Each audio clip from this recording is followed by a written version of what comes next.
একটি মাতৃগর্ভে যমজ দুই শিশুর মধ্যে কথা হচ্ছে।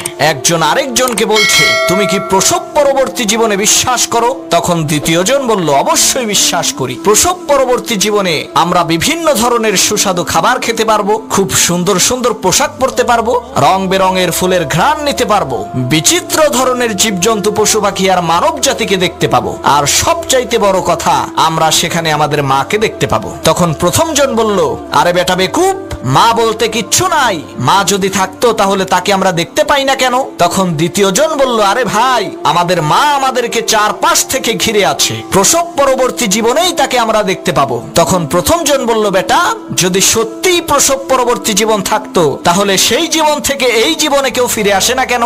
শোনো মুসলমান, আমি কোনো মাতৃগর্ভে থাকা শিশুর গল্প বলছি না, আমি বলছি আমাদের সমাজে থাকা কিছু শিশু মস্তিষ্কের কাফের আর নাস্তিকের কথা। তারাও ঠিক একই ধরনের প্রশ্ন করে থাকে।